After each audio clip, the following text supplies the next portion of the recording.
galera, TV Vasco Show aqui, sem enrolação, vamos a mais notícias do Vascão, mas antes não esqueça de se inscrever no canal e deixar seu like. Vasco tem o aval de Pedrinho para contratar Dudu do Palmeiras. O Vasco está em momento triste devido à eliminação da Copa do Brasil. O presidente Pedrinho conseguiu melhorar o time em relação à gestão das 777 partners. Mas algumas coisas ficaram visíveis que precisam ser mudadas para o próximo ano e que sejam planejadas o mais rápido possível. O Vasco precisa contratar melhor. Vários jogadores foram contratados com um bom salário, mas houve critérios para estas contratações. A maioria destes jogadores nem foram relacionados ou são reservas e que Pedrinho possam fazer melhores contratações. Rafael Paiva é um bom treinador, mas ainda é inexperiente.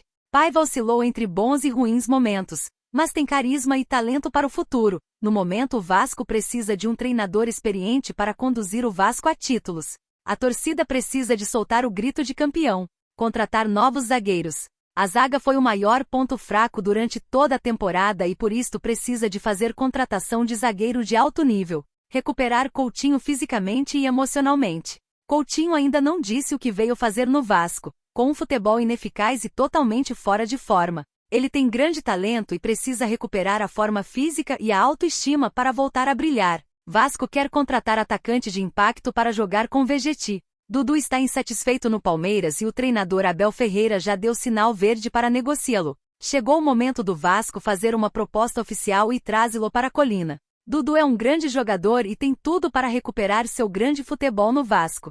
Seu salário é alto, mas o Vasco tem muitos jogadores que podem ser dispensados e com este valor pagar Dudu. Dudu seria o melhor presente de fim de ano para o Vasco. Antes já houve sondagens, mas agora tem-se a oportunidade do presidente Pedrinho contratá-lo. Torcedores reclamam de Coutinho. Dentre as atuações dos jogadores na partida, o nome de Felipe Coutinho, que foi a contratação mais aguardada para esta temporada, foi o mais criticado pelos torcedores do Vasco. Coutinho voltou querendo o quê? Porque até agora não se vê nada. Payet é outro, parece funcionário depois de um ano em empresa batendo ponto e descansando. O resto do elenco, Deus é mais. Vegetti é bom, mas sozinho não faz milagre, disse um torcedor no X, antigo Twitter. Lutamos, mas infelizmente não temos peças no elenco. Coutinho morto dentro de campo, abatido. Léo se esforçou, mas no único momento que deu espaço para o Hulk apareceu o talento individual, comentou outro torcedor. O Vasco tem chance de ir à Sul-Americana e remotas chances na Libertadores.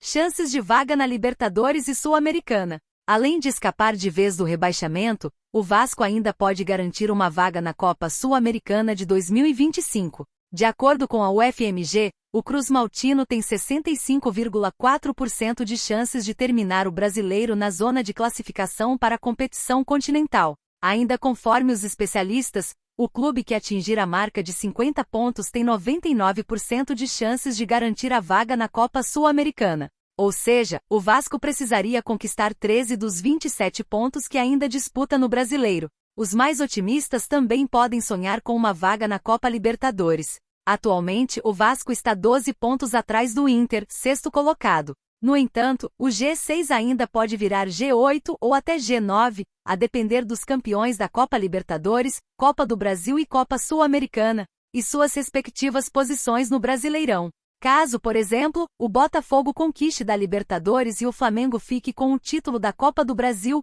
e ambos terminem o Brasileiro nas suas atuais posições, o G6 já viraria G8. Isso, é claro, facilitaria um pouco a vida do Vasco. Atualmente, o Cruz Maltino está 7 pontos atrás do Cruzeiro, atual oitavo colocado. O Vasco tem apenas poucas chances de ficar com uma vaga na Copa Libertadores. Reforços no banco mostram ineficácia do Vasco na segunda janela. Coutinho e Emerson Rodrigues foram os únicos reforços do Vasco da Gama que entrou em campo contra o Atlético Mineiro em São Januário. Maxime Domingues, Jean David e Alex Teixeira, contratados pelo Vasco, observaram do banco de reservas a eliminação do clube da Copa do Brasil, com exceção de Coutinho e Emerson Rodrigues, titulares no empate em 1-1 contra o Atlético Mineiro no sábado em São Januário. Nenhum reforço da segunda janela de transferências deste ano entrou em campo no jogo decisivo da semifinal do torneio. 6 jogadores foram contratados pelo Vasco na janela do meio do ano. Além dos 5 citados acima, também há o volante Souza, que sequer foi relacionado para a partida. O baixo aproveitamento dos reforços mostra que o Vasco não resolveu as suas carências na janela do meio do ano. O clube tinha como prioridades as contratações de um zagueiro e de um atacante de lado. O defensor não veio, e os pontas contratados ainda não mostraram que podem ser as soluções que Rafael Paiva precisa.